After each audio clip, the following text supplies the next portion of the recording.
आज की इस वीडियो में मैं आपके लिए यूजीसी नेट जेआरएफ हिंदी साहित्य में जो यूनिट 6 उपन्यास नाम से लगी हुई है, मैं सभी उपन्यास लेकर के आया हूं और हम इस वीडियो में सभी लगे हुए उपन्यासों के भूमिकाएं, विषय वस्तु, उनके पात्र, इन सभी को देखेंगे। वीडियो थोड़ा लंबा हो सकता है, आप थोड़ा धैर्य बना करके वीडियो को देखें और नोट करें। ये मेरे बनाए हुए नोट्स हैं, ये आपके लिए लाभप्रद साबित होंगे। आइए दोस्तों शुरू करते हैं। पहले देखते हैं हम जो यूनिट 6 में लगे हुए उपन्यास हैं उनको कालक्रमानुसार एक बार हम देख लेते हैं। पहला उपन्यास है देवरानी जेठानी की कहानी, जो कि 1870 ईस्वी में प्रकाशित हुआ। परीक्षा गुरु 1882 ईस्वी में प्रकाशित। गोदान 1936 ईस्वी में प्रकाशित। शेखर एक जीवनी पहला भाग 1940 और दूसरा भाग 1944 ईस्वी में प्रकाशित हुआ। बाण भट्ट की आत्मकथा 1946 ईस्वी। मैला आंचल 1954 ईस्वी। झूठा सच, जो कि 2 भाग में प्रकाशित है। पहला भाग 1958 ईस्वी में प्रकाशित हुआ और दूसरा भाग 1960 ईस्वी में प्रकाशित हुआ। इसके पहले भाग का नाम है वतन और देश और दूसरे भाग का नाम है देश का भविष्य। आगे है राग दरबारी, जो कि 1968 ईस्वी में प्रकाशित हुआ। आपका बंटी 1971 ईस्वी में प्रकाशित हुआ। मानस का हंस 1972 ईस्वी। धरती धरना अपना 1972 ईस्वी। तमस 1973 और जिंदगी 1979 ईस्वी में प्रकाशित हुआ। दोस्तों, हमने ये यूनिट 6 में लगे हुए सभी उपन्यासों को कालक्रमानुसार देखा। अब एक बार देख लेते हैं जो यूनिट 6 के उपन्यासों के रचनाकार हैं, उनको कालक्रमानुसार देख लेते हैं। जो कि पहले हैं पंडित गोविंददत्त शर्मा 1836 ईस्वी। लाला श्रीनिवास दास 1850 ईस्वी। प्रेमचंद 1880 ईस्वी इनका जन्म हुआ था। आगे यशपाल 1903 ईस्वी। हजारी प्रसाद द्विवेदी 1907 ईस्वी। अज्ञे सच्चिदानंद हीरानंद वात्स्यायन अज्ञे, जो कि इनका पूरा नाम है, 1911 ईस्वी में ये इनका जन्म हुआ। भीष्म साहनी 1915 ईस्वी। अमृतलाल नागर 1916 ईस्वी। फणीश्वर नाथ रेणु 1921 ईस्वी। कृष्णा सोबती 1925 ईस्वी। श्रीलाल शुक्ल 1925 ईस्वी। जगदीश चंद्र माथुर 1930 ईस्वी और मन्नू भंडारी 1931 ईस्वी। दोस्तों, हमने यूनिट 6 में लगे हुए उपन्यास और उनके जो लेखक हैं उनको कालक्रमानुसार देखा। आइए अब आगे चलते हैं, आगे उपन्यास देखते हैं। जो कि देवरानी जेठानी की कहानी पंडित गोविंददत्त शर्मा द्वारा लिखा गया, 1870 ईस्वी में प्रकाशित। इसकी जो पात्र हैं उनको देख लेते हैं। और ये देवरानी जेठानी की कहानी एक मेरठ के बनिए की कहानी पर आधारित है। एक बनिया परिवार होता है, उसकी कहानी पर आधारित है। तो दोस्तों आगे देखते हैं जो इसके प्रमुख पात्र हैं। लाला सर्वसुख लाल, जो कि परिवार का मुखिया है। लाला दौलतराम बड़ा बेटा। लाला छोटे लाल छोटा बेटा। पार्वती बड़ी बेटी। सुखदेई छोटी बेटी। दौलतराम की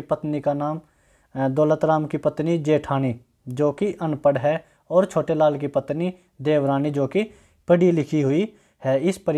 इस उपन्यास में पंडित गोविंददत्त शर्मा ने उस समय की सामाजिक परिस्थितियों को देखते हुए एक नारी शिक्षा पर जोर दिया है कि नारी कैसे परिवार को संभाल सकती है और किस प्रकार उसको आगे लेकर के जा सकती है। जो पंडित गोविंददत्त शर्मा जी हैं, इनको देवनागरी प्रचारानंद भी कहा जाता है। हिंदी का सुकरात पंडित गोविंददत्त शर्मा को कहा जाता है। आप ये नोट करेंगे, ये शायद आसानी से कहीं किताब में ना मिले। उपन्यास की भाषा कोरवी व जन भाषा है। जो देवरानी जेठानी की कहानी उपन्यास है, इसकी भाषा कोरवी जन भाषा है। लेफ्टिनेंट गवर्नर बहादुर ने 24 जून 1870 ईस्वी में पंडित गोविंददत्त को 100 रुपये के पुरस्कार से प्रोत्साहित किया था। आगे इसमें है कि इस उपन्यास का प्रकाशन सर्वप्रथम 1870 ईस्वी में मेरठ में जय छापखाने में लिखी पद्धति से हुआ था। जो देवरानी जेठानी की कहानी नामक उपन्यास है, इसका प्रकाशन 1870 ईस्वी में जियाए छापखाने मेरठ में लीथे पद्धति से हुआ था। आप इस बात को ध्यान रखेंगे। आगे चलते हैं। परीक्षा गुरु, जो कि इसमें एक दिल्ली के रईस, बिगड़े हुए रईस आदमी की कहानी है। तो इसमें देखते हैं परीक्षा गुरु 1882 ईस्वी, लाला श्रीनिवास दास। परीक्षा गुरु हिंदी का प्रथम उपन्यास माना जाता है। लाला मदन मोहन इसका प्रमुख पात्र है। ये अमीर है किंतु गलत संगत में फंसा हुआ व्यक्ति है, लाला मदन मोहन। इसकी पत्नी का नाम है कामिनी। लाला बृजकिशोर समझदार व अच्छा इंसान और पेशे से वकील है। पत्नी है प्रेमवदा। जो बृजकिशोर है, इसकी पत्नी का नाम है प्रेमवदा। और इसके अन्य पात्र हैं मिस्टर चुन्नीलाल, मास्टर सिंभूदयाल, बाबूलाल। आगे ये अभी हम इसके पात्र देख रहे हैं, आगे हम इसकी विषय वस्तु व भूमिका भी देखेंगे। तो आप ध्यान रखेंगे कि परीक्षा गुरु 1882 ईस्वी, जो कि अंग्रेजी हिंदी में अंग्रेजी ढंग का पहला मौलिक उपन्यास है। और इसके पात्र आपने देख लिए। प्रश्न ऐसे बनते हैं कि निम्नलिखित में से किस उपन्यास में शहर का नाम दिया रहता है, या फिर ये पूछ लेता है कि निम्नलिखित में से दिए गए उपन्यास में जो उपन्यास दे के रखता है कि परीक्षा गुरु में किस शहर के बिगड़े हुए रईस की कहानी है। तो दिल्ली। आप ध्यान रखेंगे कि जो परीक्षा गुरु है, इसमें दिल्ली के एक बिगड़े रईस की कहानी है। आगे चलते हैं। गोदान 1936 ईस्वी में इसका प्रकाशन वर्ष हुआ। गोदान 1936 ईस्वी मुंशी प्रेमचंद जी के द्वारा लिखा गया कृषक जीवन पर आधारित है। गोदान प्रेमचंद का अंतिम पूर्ण उपन्यास होने के साथ साथ हिंदी का महानतम उपन्यास भी माना जाता है। दोस्तों, अब की बार ही जो झारखंड पीजीटी हुआ है, झारखंड पीजीटी में गोदान से लगभग 6 से 7 प्रश्न आए थे। गोदान उपन्यास से ही झारखंड पीजीटी में 6 से 7 प्रश्न आए हुए थे, क्योंकि वहाँ पर गोदान लगा हुआ है। और ये यूजीसी नेट और एमपीपीएससी, यूपीएचएससी, ये यहाँ पर भी गोदान लगा हुआ है। तो अगर आप इसको यहाँ पर पढ़ेंगे तो आपको अन्य जगह भी इस चीज़ से फ़ायदा मिलेगा। तो गोदान प्रेमचंद का अंतिम पूर्ण उपन्यास होने के साथ साथ हिंदी का महानतम उपन्यास भी माना जाता है। गोदान को भारतीय जीवन का महाकाव्य भी कहा जाता है। इसके मुख्य पात्र है होरी, जो कि केंद्रीय पात्र है और गरीब किसान है। धनिया होरी की पत्नी, गोबर होरी का पुत्र, सोना रूपा होरी की पुत्रियां, पंडित दाता दीन महाजन है, पंडित माता दीन जो कि दाता दीन का पुत्र है।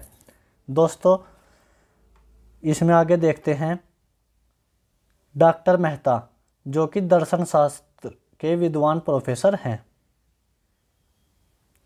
और मिस मालती आधुनिक स्त्री है। और ये डॉक्टर का इनमें जो गोदान उपन्यास है, इसमें मिस मालती को एक डॉक्टर के, आधुनिक डॉक्टर के रूप में दिखाया गया है। मिस्टर खन्ना मिल मालिक बैंकर है। गोविंदी खन्ना की पत्नी, संपादक ओंकारनाथ, मिस्टर तनखा मिर्जा खुर्शैद। इसके अन्य पात्रों को देख लेते हैं। अन्य पात्र हैं दुलारी सवाइन, झुनिया, सिलिया, भोला, नोहरी, हीरा, पुनिया, शोभा, झिंगुरी सिंह, राय साहब और उनकी बेटी मीनाक्षी। दोस्तों, आप ध्यान रखेंगे कि जो गोदान उपन्यास है वह संपूर्ण उपन्यास 36 खंडों में विभक्त है। गोदान उपन्यास 36 खंडों में विभक्त है। आप इस पॉइंट को नोट करेंगे। आइए आगे चलते हैं। आगे देखते हैं शेखर एक जीवनी भाग 1, 1940 ईस्वी में इसका प्रकाशन वर्ष है। इस उपन्यास को मनोवैज्ञानिक उपन्यास की श्रेणी में रखा जाता है। जो शेखर एक जीवनी भाग 1 है, अज्ञे जी के द्वारा लिखा गया, इसको मनोवैज्ञानिक उपन्यास की श्रेणी में रखा जाता है। प्रश्न ऐसे बनते हैं कि ऊपर किसी भी एक उपन्यास या एक रचना का नाम दे देता है और फिर वह पूछता है कि निम्नलिखित उपन्यास या कहानी या नाटक किस श्रेणी के अंतर्गत आता है। तो शेखर एक जीवनी भाग 1 उपन्यास है, 1940 ईस्वी में प्रकाशित, और यह एक मनोवैज्ञानिक श्रेणी में आता है।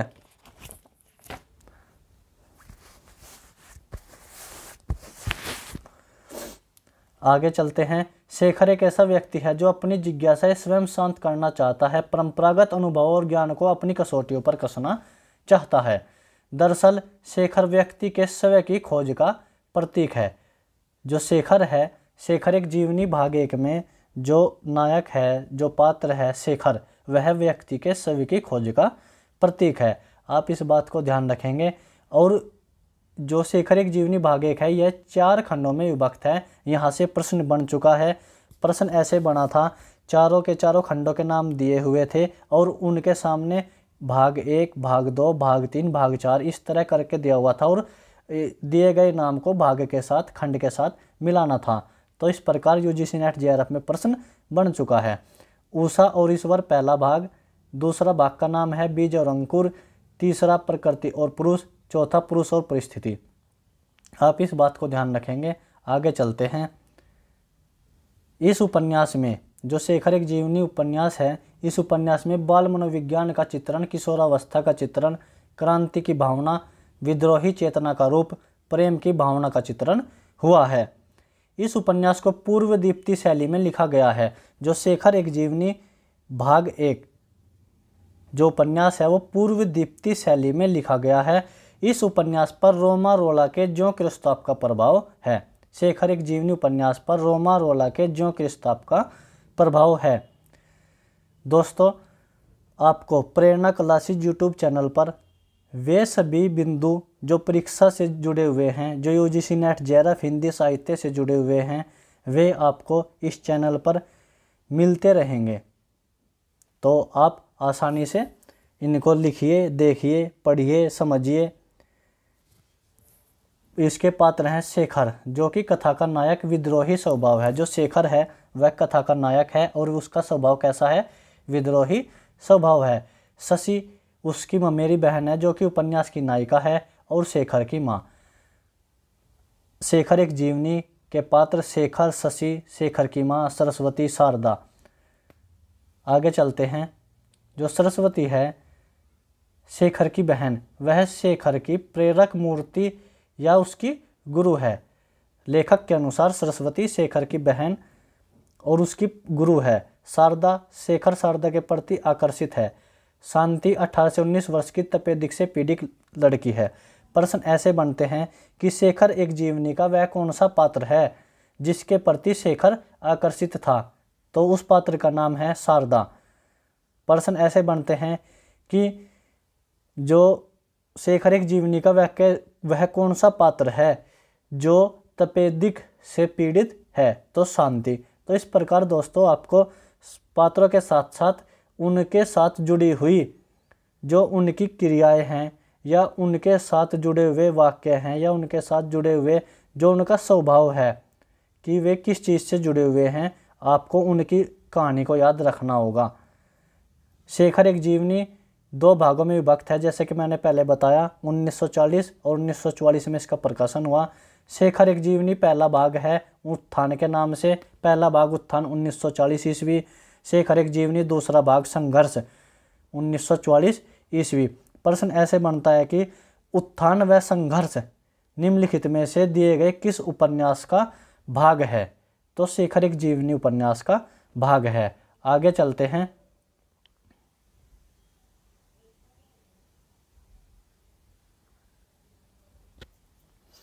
बाण भट्ट की आत्मकथा हजारी प्रसाद द्विवेदी 1946 ईस्वी में प्रकाशित। बाण भट्ट की आत्मकथा जो उपन्यास है वह ऐतिहासिक पृष्ठभूमि पर लिखा गया उपन्यास है। आप इस बात को ध्यान रखेंगे। इस उपन्यास में 7वीं सदी के हर्षकालीन राजनीतिक स्थितियों एवं अराजकताओं का वर्णन हुआ है। जो बाण भट्ट की आत्मकथा उपन्यास है, इस उपन्यास में 7वीं सदी के हर्षकालीन राजनीतिक स्थितियों व अराजकताओं का वर्णन हुआ है। यह उपन्यास हर्षचरित नामक संस्कृत ग्रंथ का उपजीव्य बनाकर लिखा गया। जो बाण भट्ट की आत्मकथा उपन्यास है, यह उपन्यास हर्षचरित नामक संस्कृत ग्रंथ काव्य को उपजीव्य बनाकर लिखा गया उपन्यास है। मुख्य पात्र है भट्टिनी, देवपुत्र तुवर मिलंद की कन्या।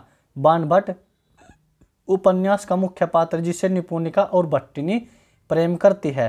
प्रश्न ऐसे बनते हैं कि बाण भट्ट की आत्मकथा का वह कौन सा पात्र है जिसके प्रति निपुणिका और भट्टिनी आकर्षित हैं?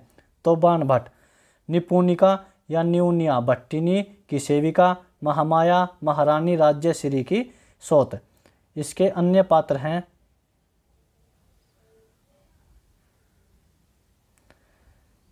चारुस्मिता, आचार्यपाद, अघोर भैरव, विग्रह वर्मा, मदनश्री, कृष्णवर्धन, वीरतिवज्र, सुचारित।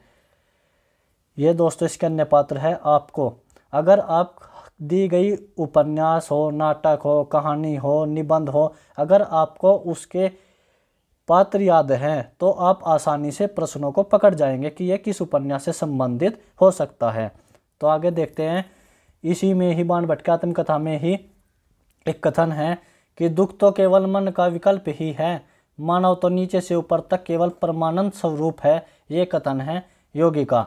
अपने को निःशेष भाव से दे देना ही वशीकरण है, कथन है निपुणिका। मैं स्त्री शरीर को देव मंदिर के समान पवित्र मानता हूँ, ये कथन है बाणभट्ट की आत्मकथा में बाणभट्ट का, जो कि बाणभट्ट की आत्मकथा हजारी प्रसाद द्विवेदी जी के द्वारा लिखा गया और 1946 ईस्वी में प्रकाशित है। आगे चलते हैं।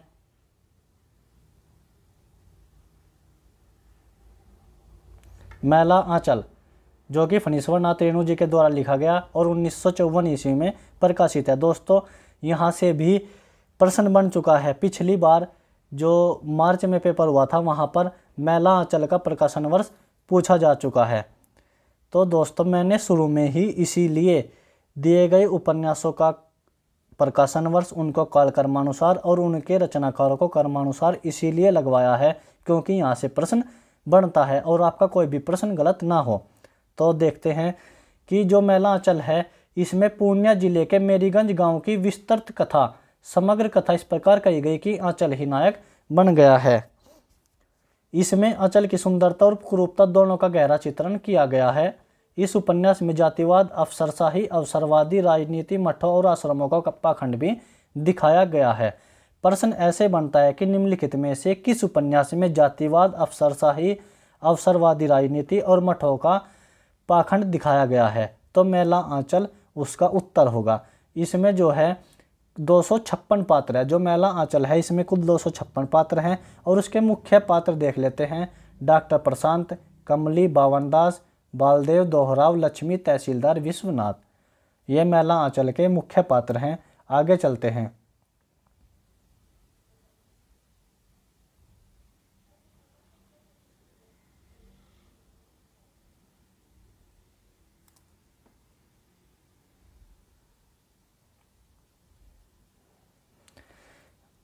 उपन्यास झूठा सच यशपाल जी के द्वारा लिखा गया। यह 2 भागों में प्रकाशित है। पहला भाग 1958, दूसरा भाग 1960 ईस्वी। पहले भाग का नाम है वतन और देश, दूसरे भाग का नाम है देश का भविष्य। इसमें देख लेते हैं जो इसके कुछ महत्वपूर्ण बिंदु हैं कि अपनी प्रकृति में यह महाकाव्यात्मक उपन्यास है जो भारत के विभाजन की पृष्ठभूमि पर लिखा गया उपन्यास है। जो झूठा सच है यशपाल जी के द्वारा लिखा गया उपन्यास, यह भारत के विभाजन की पृष्ठभूमि पर लिखा गया उपन्यास है। इस उपन्यास के 2 खंड हैं, जैसे कि मैंने पहले बताया, वतन और देश, देश का भविष्य। पहले खंड वतन और देश में विभाजन के वास्तविक कारणों, विभाजन के समय की दर्दनाक परिस्थितियों एवं शरणार्थियों की समस्याओं को प्रस्तुत किया गया है। जो झूठा सच का पहला खंड है वतन और देश, उसमें विभाजन के वास्तविक कारण, विभाजन के समय दर्दनाक परिस्थितियाँ और उसके शरणार्थियों की समस्या को प्रस्तुत किया गया है। आगे देखते हैं कि तारा जैसे चरित्रों के माध्यम से बताया गया है कि विभाजन के समय महिलाओं की क्या स्थिति थी। दूसरे खंड देश का भविष्य में आज़ादी के बाद की स्थितियां हैं, जिसमें एक और कुछ बुद्धिजीवी व नेताओं की प्रगतिशील भूमिका का चित्रण है। तो दूसरी ओर सूद और सोमराज जैसे उन तत्वों को भी शामिल किया गया है या उनकी चर्चा की गई है जो राजनीति और पत्रकारिता को शुद्ध व्यवसाय बनाकर भ्रष्टाचार व बेईमानी के माध्यम से समाज को लूटने में लगे हुए हैं। आगे चलते हैं।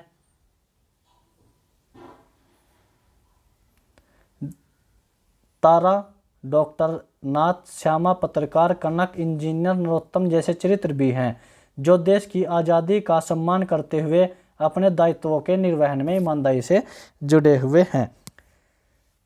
जो तारा, डॉक्टर नाथ, श्यामा, पत्रकार कनक तथा इंजीनियर नरोत्तम, वे ऐसे चरित्र हैं झूठा सच उपन्यास में जो देश की आज़ादी का सम्मान करते हैं और उनको दायित्व अपने दायित्वों का निर्वहन ईमानदारी से कर रहे हैं। विभाजन से पूर्व मध्ययुगीन जीवन, जनसमाज का मानसिक गठन, राजनीतिज्ञों के दांव-पेच, सांप्रदायिक स्वार्थों के कारण हिंदू मुसलमानों के बीच बढ़ती खाई, देश का विभाजन, लूट खसोट, रक्तपात, कांग्रेस का शासन, धांधली, मध्य वर्ग की कुंठा, निम्न वर्ग की निराशा, जनता की जागरूकता, सब कुछ झूठा सच में साकार हो गया है। आप इन बिंदुओं का ध्यान रखेंगे। आगे चलते हैं। संपूर्ण पंजाब में हिंदू अमीर थे, ऊंचे पद पर थे। अल्पसंख्यक होने के बावजूद भी आर्थिक, सामाजिक और कुछ सीमा तक राजनीतिक सत्ता उन्हीं के हाथों में थी। ये कथन है यशपाल जी का। इस उपन्यास में लेखक का मंतव्य है कि विभाजन की त्रासदी का शिकार सामान्य लोग ही हुए हैं, उच्च वर्ग के लोग नहीं हुए। अब इसके जो मुख्य पात्र हैं, तारा, जयदेवपुरी और कनक। झूठा सच जो यशपाल जी के द्वारा लिखा गया उपन्यास, इसके प्रमुख पात्र तारा, जयदेवपुरी और कनक। अब इसके अन्य पात्र या गौण पात्रों को देख लेते हैं।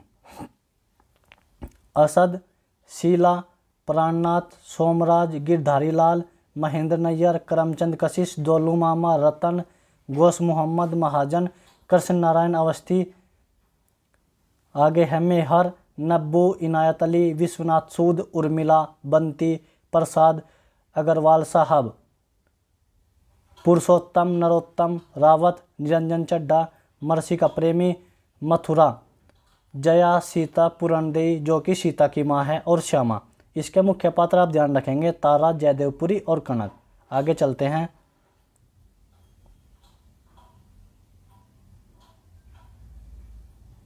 मानस का हंस अमृतलाल नागर जी के द्वारा लिखा गया, 1972 ईस्वी में प्रकाशित है। इस उपन्यास में तुलसी के जीवन का चित्रण किया गया है। जो मानस का हंस नामक उपन्यास है, इस उपन्यास में तुलसी के जीवन का चित्रण किया गया है। लेखक ने रामबोला से तुलसी तक की यात्रा को चित्रित किया है।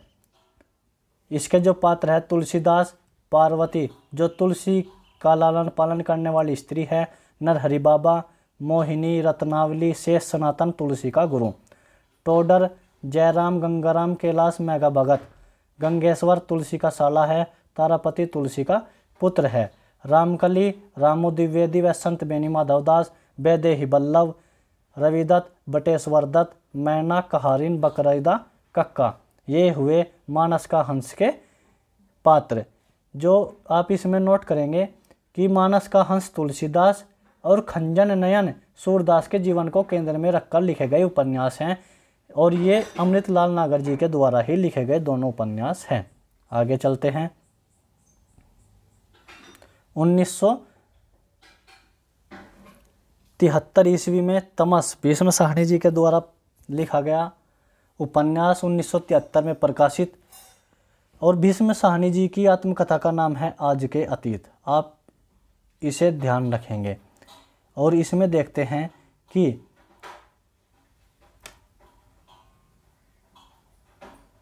यह जो उपन्यास है तमस, इस उपन्यास की कथा वस्तु 1947 में पंजाब में हुए भयानक सांप्रदायिक दंगों पर आधारित है तथा इसमें लाहौर के आसपास की सिर्फ 5 दिन की कहानी वर्णित है। आप इस बात को ध्यान रखेंगे। जो तमस उपन्यास है, इसमें 1947 ईस्वी में पंजाब में हुए भयानक सांप्रदायिक दंगों पर आधारित ये उपन्यास है, और इसमें सिर्फ लाहौर के आसपास की 5 दिन की कहानी कही गई है। यह उपन्यास 2 खंडों में विभक्त है। पहले खंड में सांप्रदायिक तनाव की कहानी और दूसरे भाग में अनेक गांव उपन्यास की परिधि में आते हैं। जो तमस उपन्यास है, पहले खंड में सांप्रदायिक तनाव की कहानी कही गई, दूसरे भाग में अनेक गांव उपन्यास की परिधि में आते हैं। उपन्यास का आरंभ नत्थू चमार द्वारा सुअर को मारने की घटना से होता है। जो तमस उपन्यास है, इसका आरंभ जो लेखक ने किया है वह नत्थू चमार द्वारा सुअर को मारने की घटना से होता है। मुराद अली नत्थू चमार को 5 रुपये देकर सुअर को मारवाता है, उसे मस्जिद की सीढ़ियों पर फिकवा देता है। इस घटना से मुसलमानों में खलबली मच जाती है और एक गाय भी मार दी जाती है। जो मुराद अली होता है वह नत्थू चमार को 5 रुपये दे देता है और उससे सुअर मरवा देता है और उसको मरवा करके मस्जिद की सीढ़ियों पर फिकवा देता है। इस घटना से मुसलमानों में खलबली मच जाती है और एक गाय भी मार दी जाती है। दोस्तों, ये यहाँ पर आपको इस वीडियो में उपन्यास, उनके प्रकाशन वर्ष उनकी विषय वस्तु, उनकी भूमिका, उनके पात्र, उनके अंदर के महत्वपूर्ण कथन, आप इन सभी से परिचित आसानी से हो जाएंगे। आगे चलते हैं। सैयदपुर में सिख और मुसलमानों के बीच खूनी संघर्ष होता है। दोनों ओर बाकायदा मोर्चे खुले हुए हैं। जो सैयदपुर है, सिख और मुसलमानों के बीच जो उसमें खूनी संघर्ष होता है, सिख समुदाय और मुसलमान समुदाय दोनों के मोर्चे खुले हुए हैं, दोनों तैयार है। भयानक रक्तपात होता है। सिख औरतें अपने बच्चों सहित कुएं में कूदकर आत्महत्या करती हैं। अमन कमेटी के सदस्य एक बस में बैठकर शहर का चक्कर लगाते हैं। तमस उपन्यास इसी खूनी संघर्ष की कहानी है। आइए दोस्तों इसके मुख्य पात्र देख लेते हैं।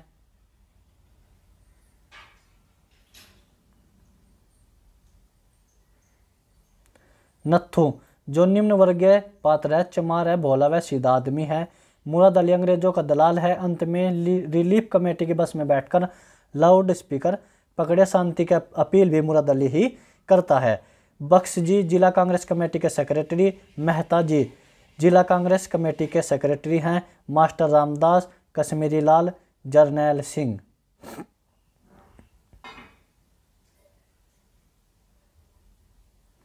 शंकरलाल देवराज रिचर्ड जो अंग्रेज अफसर शहर का डिप्टी कमिश्नर है। लीजा रिचर्ड की पत्नी। वानप्रस्थी जी प्रधान जी। रणवीर देवव्रत मास्टर। हयात बख्श मुस्लिम लीग का कार्यकर्ता। मौलादाद मुस्लिम लीग का कार्यकर्ता। शाहनवाज रघुनाथ। मिल्की इब्राहिम। इंद्र हरनाम सिंह बंतो हरनाम की पत्नी। गुरुद्वारा सैयदपुर में जो गुरुद्वारा है उसका जिक्र यहाँ पर हुआ है। तेजा सिंह, सोहन सिंह, मीरदाद, राजो, अल्लाह रखा। यह अपने गांव की ब्राह्मण लड़की प्रकाशों का अपहरण कर उससे शादी करता है। प्रश्न ऐसे बनते हैं कि निम्नलिखित में से दिए गए उपन्यास तमस में वह कौन सा पात्र है जो अपने गांव की ब्राह्मण लड़की का अपहरण कर उससे शादी करता है? तो अल्लाह रखा। प्रकाशों बलवे के दौरान अपने ब्राह्मण माता पिता से भटकी हुई युवा ब्राह्मणी थी। आगे चलते हैं। अगला उपन्यास है राग दरबारी जो कि श्रीलाल शुक्ल जी के द्वारा लिखा गया 1968 ईस्वी में प्रकाशित है। और राग दरबारी में कथा का केंद्र है शिवपालगंज।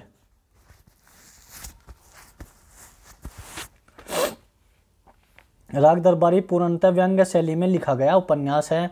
लेखक शिवपालगंज नामक गांव के माध्यम से स्वतंत्रता के बाद यानी कि स्वातंत्रोत्तर भारत की शासन व्यवस्था, न्याय व्यवस्था, शिक्षा व्यवस्था आदि की पोल खोल करके रख देता है। इसके जो पात्र हैं वैद्य जी जो कि छंगामल इंटर कॉलेज के मैनेजर हैं। रंगनाथ वैद्य जी का भांजा है। रूपन बाबू गयादीन की बेटी बेला से प्रेम करता है। बद्री पहलवान शनिचर जिसका कन्या नाम मंगलदास भी है। Gayadin master Motiram Khanna master. आगे चलते हैं। बेला गयादीन की एकमात्र लड़की बेला व रूपन के प्रेम के चर्चे शिवपालगंज में हैं। लंगड़ मुकदमे की नकल पाने के लिए कार्यालय में अर्जी देता है। राधेनाथ झूठी गवाही देने में पारंगत व कभी न उबने वाला गवाह। जोगलाल शराबी व वेदनाथ जी का आदमी। दोस्तों यदि आप प्रत्येक उपन्यास के पात्रों को पूर्ण रूप से याद रखते हैं तो आप पात्र का नाम देखते ही प्रश्न को आसानी से पकड़ जाएंगे कि यह किस उपन्यास का पात्र है या यह किस उपन्यास के बारे में बात करना चाहता है या पूछना चाहता है। प्रश्न ऐसे भी बनते हैं कि राग दरबारी में वह कौन सा पात्र है जो झूठी गवाही देने में पारंगत था? तो राधेनाथ। आपको यह ध्यान रखना होगा। आगे चलते हैं। इस तरह प्रश्न बनते हैं। अब इस तरह प्रश्न बनने लगे हैं, इसीलिए मैंने कोई भी बिंदु न छूटे इसी हिसाब से आपके लिए मैं वीडियो लेकर के आया हूँ। आगे चलते हैं। जिंदगी नामा कृष्णा सोबती जो कि जिंदगी नामा 1979 ईस्वी में प्रकाशित है। यह उपन्यास कथ्य और शिल्प का नया प्रतिमान जिसमें कथ्य और शिल्प हथियार डालकर जिंदगी को आंकने की कोशिश करते हैं। जिंदगी नामा उपन्यास एक ऐसा कथ्य और शिल्प का नया प्रतिमान प्रदर्शित करता है या उजागर करता है जिसमें कथ्य और शिल्प हथियार डालकर जिंदगी को आंकने की कोशिश करते हैं। आगे चलते हैं कि जिंदगी नामा के पन्नों में आपको बादशाह, फकीर, शहंशाह, दरवेश और किसान एक साथ खेतों की मुंडेरों पर खड़े मिलेंगे। मुंडेर आप समझ रहे होंगे, जिसे आप डोल कह देते हैं, देसी भाषा में डोल, मुंडेर। इसके जो मुख्य पात्र हैं उनको देख लेते हैं। जिंदगीनामा के मुख्य पात्र, जिंदगीनामा 1979 ईस्वी में प्रकाशित। इसके मुख्य पात्र आप देख ले एक बार। शाहजी जो जमींदार है, शाहनी हिंदू परिवार से सहिष्णु महिला, काशी शाह शाहजी का छोटा बेटा, बिंद्रादेई काशी शाह की पत्नी, लाली शाह शाहजी का पुत्र, सलामत अली, राबिया लाली शाह के पालन पोषण के लिए, नजीर, मेहर अली, करतार अली, दिलबाग, चन्नी, नरेश, रेशमा चौधरी, फतेह अली, मोहम्मद दीन। ये कृष्णा सोबती जी के द्वारा जिंदगीनामा के पात्र हैं। आगे चलते हैं। आपका बंटी मन्नू भंडारी जी के द्वारा लिखा गया उपन्यास और 1971 ईस्वी में प्रकाशित।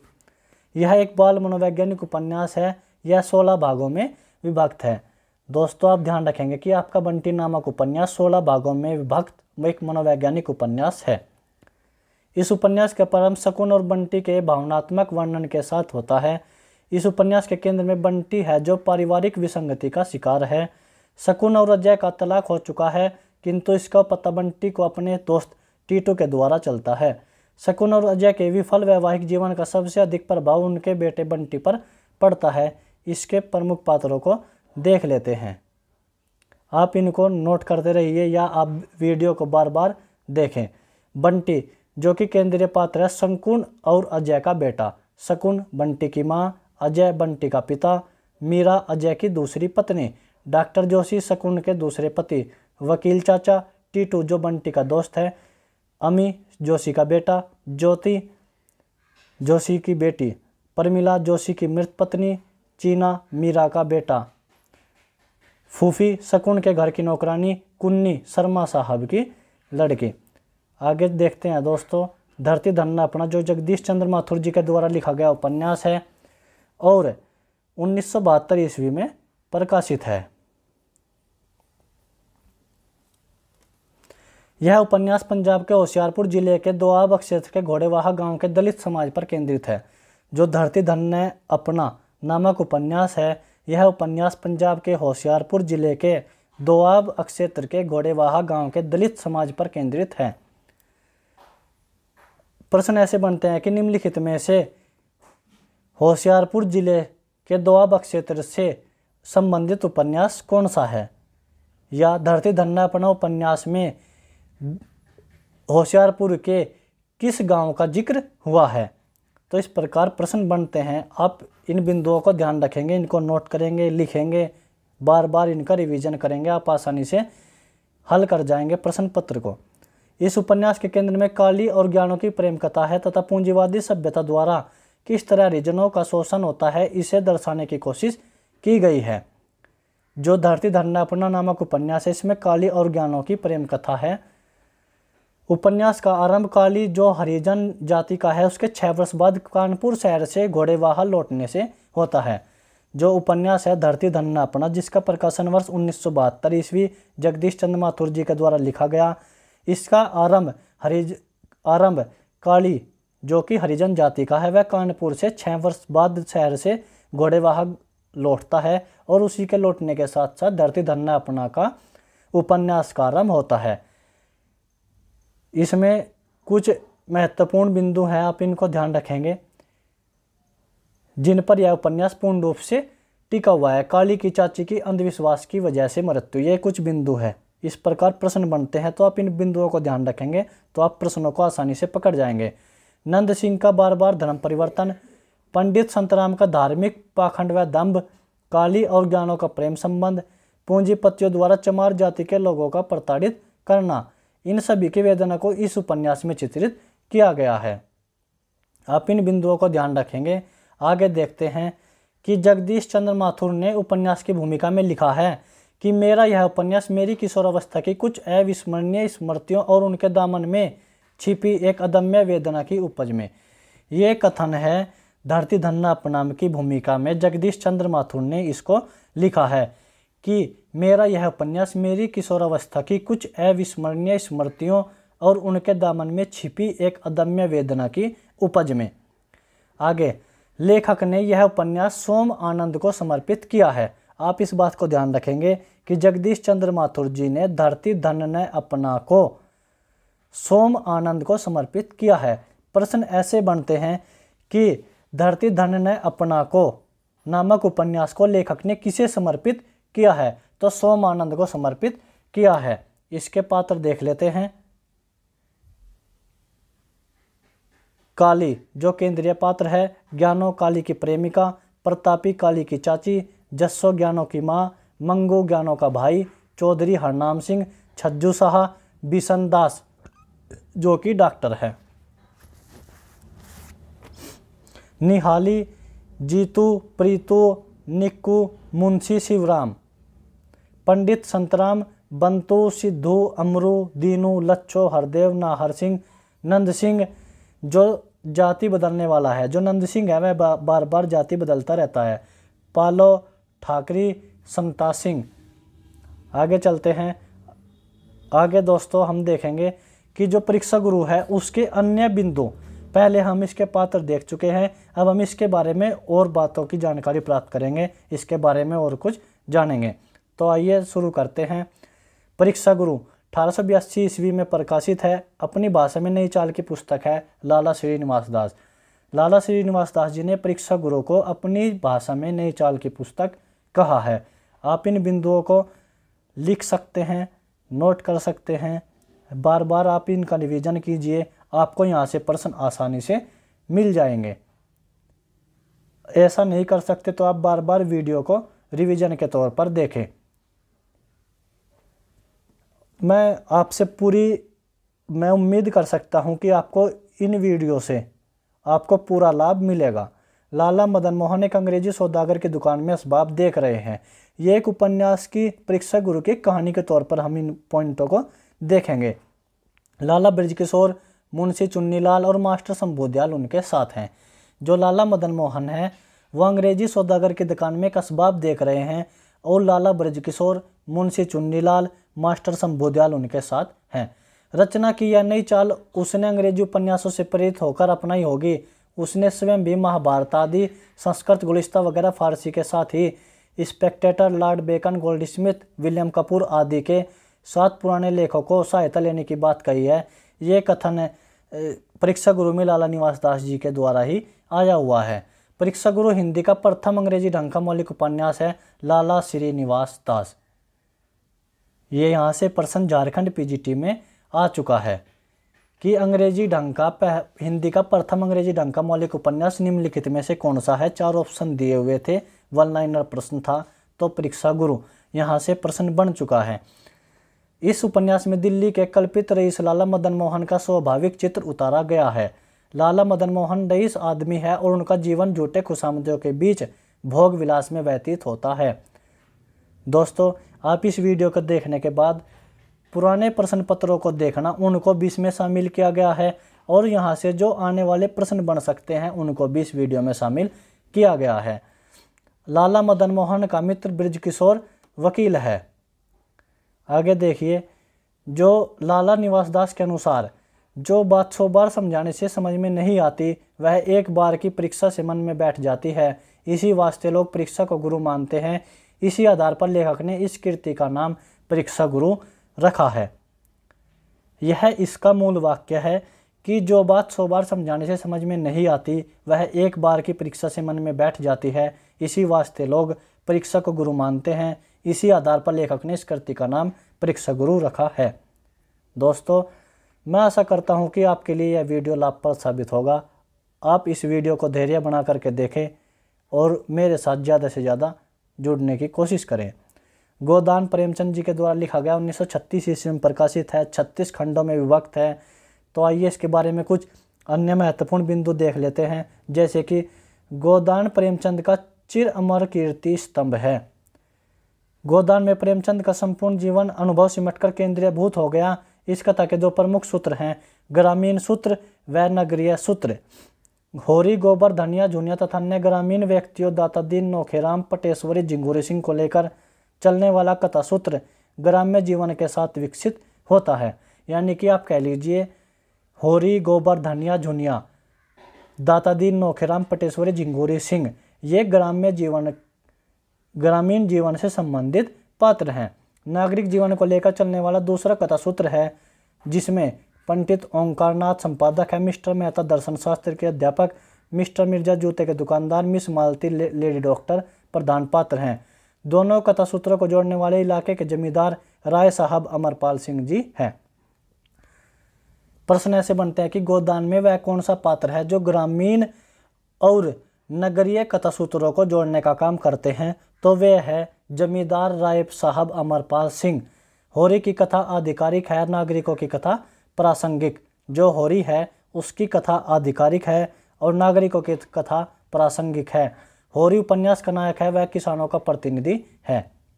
जो गोदान उपन्यास है उसमें होरी उपन्यास का नायक वह किसानों का प्रतिनिधि है। धर्म के ठेकेदारों, छोटे बड़े महाजनों और जमींदारों के जाल में उलझा हुआ मर्यादावादी किसान घिसते घिसते मजदूर हो जाता है और पिसते पिसते सौ। संक्षेप में यही उसका जीवन है। यह कथन है मुंशी प्रेमचंद जी का कि धर्म के ठेकेदारों, छोटे बड़े महाजनों और जमींदारों के जाल में उलझा हुआ मर्यादावादी किसान घिसते घिसते मजदूर और पिसते पिसते सौ हो जाता है। संक्षेप में यही उसका जीवन है। मुंशी प्रेमचंद। धनिया यंत्र की भांति उठी, आज जो सुतली बेची थी 20 आने लाई और पति के ठंडे हाथ में रखकर सामने खड़े दाता दीन से बोली, महाराज घर में न गाय है, न बच्चियां, न पैसा, यही पैसे हैं, यही इनका गोदान है, और पछाड़ खाकर गिर पड़ी। धनिया ने एक दाता दीन से कहा। यह कथन है धनिया का दाता दीन से। और यहाँ पर होरी की मृत्यु हो चुकी है, दाता दीन वहाँ पर पहुँचा है, दाता दीन पंडित है।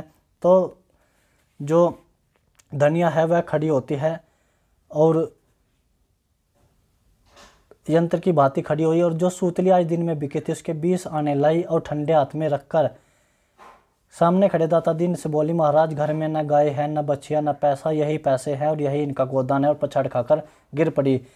यही इसका मूल वाक्य भी है कि घर में न गाय है, न पैसा है, यही इनका गोदान है।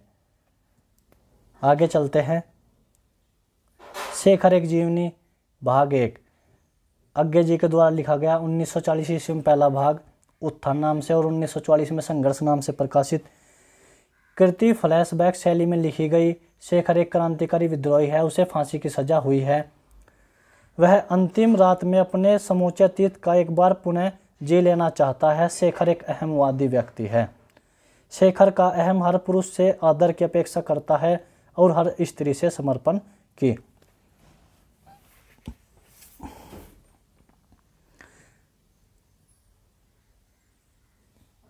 शेखर के जीवन में अनेक स्त्री आती है। उसकी बहन सरस्वती, मिस प्रतिभा लाल, मनिका, शांति, शीला, शारदा और शशि। शशि की मृत्यु के बाद शेखर के लिए, जो शशि है उसकी मृत्यु हो जाती है और उसकी मृत्यु के बाद भी वह शेखर के लिए प्रेरणा बनी रहती है। शेखर का विद्रोह अहम का विस्फोट मात्र है। कहा जाता है कि शेखर एक जीवनी पर रोमारोला के जो क्रिस्ताप का प्रभाव स्पष्ट है। आगे झूठा सच, जो कि यशपाल जी के द्वारा लिखा गया। यह उपन्यास 2 खंडों में विभाजित है। वतन और देश 1958 ईस्वी में प्रकाशित पहला खंड है। दूसरा है देश का भविष्य, दूसरा खंड है 1960 में प्रकाशित। इस उपन्यास में 1942 ईस्वी से लेकर 1952 तक के भारत के राजनीतिक सामाजिक जीवन का यथार्थवादी चित्रण किया गया है। जो झूठा सच यशपाल जी के द्वारा लिखा गया उपन्यास है। इस उपन्यास में 1942 ईस्वी से लेकर 1952 ईस्वी तक के भारत के राजनीतिक सामाजिक जीवन का यथार्थवादी चित्रण किया गया है। विभाजन के पूर्व पंजाब की स्थिति, वहाँ के जन समाज का मानसिक गठन, निम्न मध्यवर्गीय जीवन की अव्यवस्था, राजनीतिज्ञों के दांवपेच, सांप्रदायिक संकीर्णता और तनाव, देश का विभाजन, भीषण नरसंहार, विस्थापितों की दुर्दशा, उनकी अक्षय जीवन शक्ति, मनुष्य के आवरण के भीतर दबी हुई पशुता का तांडव, स्वतंत्रता प्राप्ति के बाद का समाज और उसमें व्याप्त भ्रष्टाचार, उच्च वर्ग की स्वार्थपरकता, निम्न वर्ग मध्य वर्ग का निराशा आदि सब कुछ इसमें यथार्थ रूप में चित्रित हुआ है। यह झूठा सच उपन्यास का एक प्रकार से आप कह लीजिए पूर्ण रूप से निचोड़ है। ये बिंदु पूर्ण रूप से झूठा सच का निचोड़ है। आगे देखते हैं। तमस, जो कि 1973 ईस्वी में प्रकाशित है। इसमें लेखक ने 1947 ईस्वी के मार्च अप्रैल में हुए भीषण सांप्रदायिक दंगे की 5 दिनों की कहानी इस रूप में प्रस्तुत की कि हम देश विभाजन के पूर्व सामाजिक मानसिकता और उसकी अनिवार्य परिणति की भीषिका से पूरी तरह परिचित हो जाएं। एक संकटपूर्ण स्थिति की पृष्ठभूमि में विभिन्न धर्मों, वर्गों, विचारधाराओं के लोगों की प्रतिक्रिया और उनके कारनामे ही दिखाए गए हैं।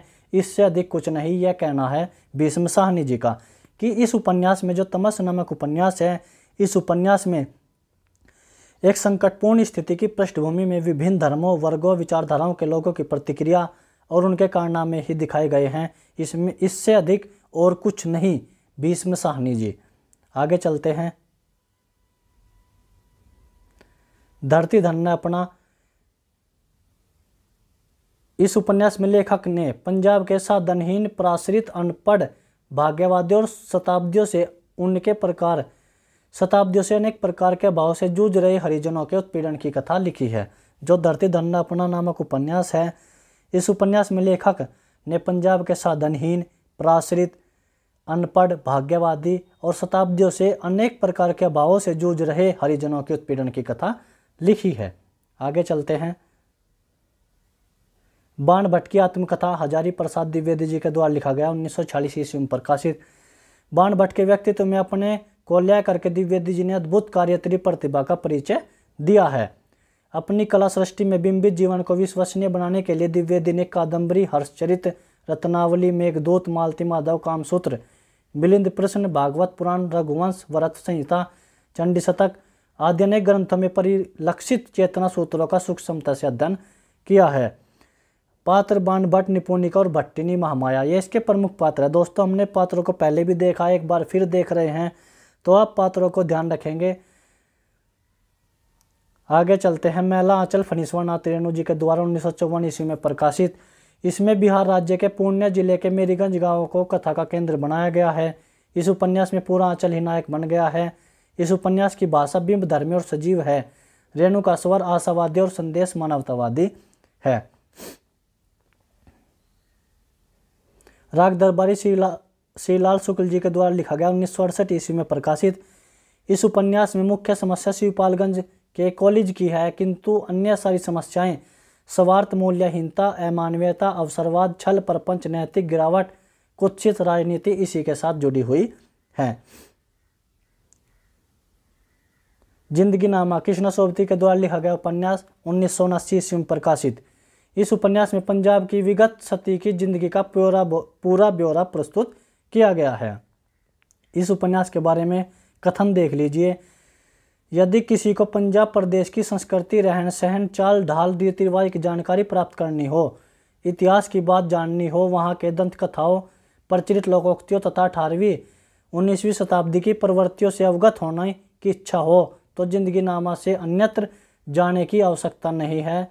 यह कथन है डॉक्टर देवराज उपाध्याय का कि अगर किसी को भी पंजाब प्रदेश की संस्कृति, रहन सहन, चाल ढाल, उसकी लोकोक्तियाँ, उसके इतिहास के बारे में जानने की इच्छा हो, तो उसे जिंदगी नामा से अन्यत्र जाने की कोई आवश्यकता नहीं है। ये कथन है डॉक्टर देवराज उपाध्याय का। आगे चलते हैं। आपका बंटी मन्नू भंडारी के द्वारा लिखा गया उपन्यास है, 1971 ईस्वी में प्रकाशित। बंटी शकुन, जो शकुन है बंटी की माँ है, अजय बंटी का पिता है। बंटी शकुन की माता, बंटी शकुन और अजय की संतान है। अजय की दूसरी पत्नी मीरा, आप ध्यान रखें कि अजय की दूसरी पत्नी मीरा शकुन डॉक्टर के साथ रहने लगती है। बंटी चिड़चिड़ा व जिद्दी हो जाता है। मन्नू भंडारी ने बंटी के मनोविज्ञान का बड़ा ही मार्मिक चित्रण किया है। बंटी अपने पापा अजय के पास कलकत्ता चला जाता है। शकुन और अजय के बीच तलाक होना और यह बाल मनोवैज्ञानिक उपन्यास है। यह आपका बंटी के दो महत्वपूर्ण बिंदु हैं, शकुन और अजय के बीच तलाक होना और आपका बंटी एक बाल मनोवैज्ञानिक उपन्यास है। और आपका बंटी में बंटी का दूसरा नाम अरूप बत्रा भी है। आप इस बात को ध्यान रखेंगे।